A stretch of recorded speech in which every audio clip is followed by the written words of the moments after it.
வணக்கம் அன்பான நேயர்களே, சித்திரை மாத ராசி பலன்கள். மகரம்.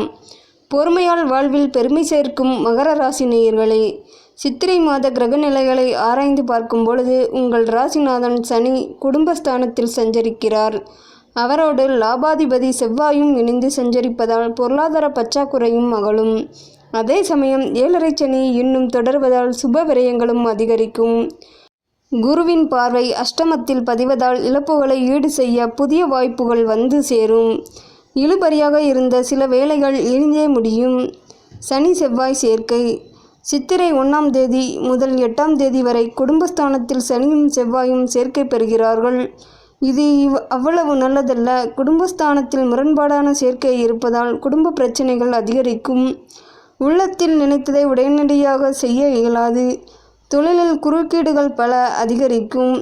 மேல் முதலீடுகள் செய்ய கேட்ட இடத்தில் உதவிகள் கிடைக்காமல் தாமதப்படலாம். வாக்குவாதங்களை தவிர்க்க வேண்டிய நேரம் இது. புதன் வக்ர நிவர்த்தி. சித்திரை 3ஆம் தேதி புதன் வக்ர நிவர்த்தி ஆகிறார். உங்கள் ராசிக்கு 6, 9 ஆகிய இடங்களுக்கு அதிபதியானவர் புதன். எனவே உத்தியோகத்தில் இருக்கும் நீங்கள் எதிர்பார்த்த மாற்றம் ஏற்படும். படித்த படிப்புக்கேற்ற வேலை கிடைக்கவில்லையே என்று கவலைப்பட்டவர்களுக்கு இப்பொழுது நல்ல வேலை கிடைக்கும். தந்தை வழி உறவில் இருந்த விரிசல் அகலும். தொழில் செய்பவர்களுக்கு பெற்றோர் வழி ஆதரவு உண்டு. ஆரோக்கிய குறைபாடு அகலும். வெளிநாடு சென்று பணிபுரிய விரும்பியவர்களுக்கு நண்பர்கள் மூலம் அழைப்புகள் வரலாம்.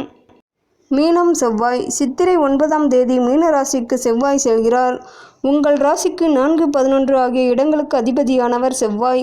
அவர் சகாயஸ்தானத்திற்கு செல்லுவது நல்ல நேரம்தான். உடன்பிறப்புகளுக்கு வேலை கிடைத்து உதிரி வருமானங்கள் வந்து சேரும். வழக்குகள் உங்களுக்கு சாதகமாக மாறும். வசதி வாய்ப்புகள் பெருகும். வீடு இடம் வாங்கும் யோகம் உண்டு.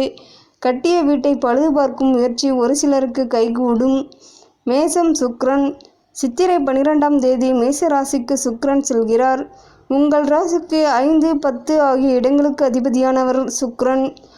பூர்வ புண்ணிய ஸ்தானாதிபதியான சுக்கிரன் சுகஸ்தானத்திற்கு வருவது அற்புதமான நேரம். தொட்ட காரியங்களில் எல்லாம் வெற்றி கிடைக்கும்.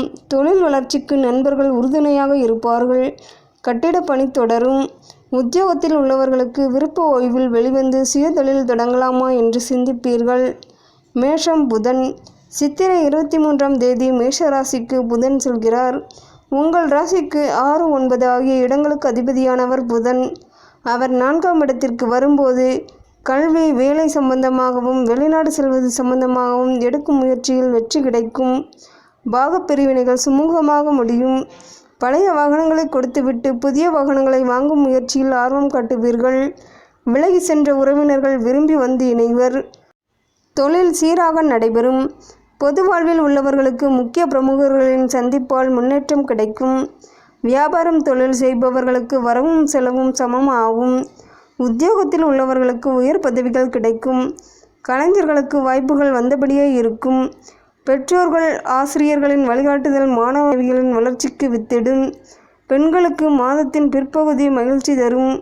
சொத்துக்கள் வாங்கும் யோகம் உண்டு. சொந்தங்களின் பாராட்டும் கிடைக்கும். குரு பயிற்சி. சித்திரை 18ஆம் தேதி ரிஷபராசிக்கு குரு செல்கிறார். உங்கள் ராசிக்கு 5ஆம் இடத்திற்கு வரும் குரு பகவான் உங்கள் ராசியையும் 9, 11 ஆகிய இடங்களையும் பார்க்கிறார். எனவே நல்ல முன்னேற்றங்கள் இல்லம் தேடி வரும். ஆரோக்கியம் சீராகி ஆனந்தப்படுத்தும். பொருளாதார பற்றாக்குறை அகலும். உத்தியோகத்தில் உயர் அதிகாரிகளின் கவனம் உங்கள் மீது பதியலாம்.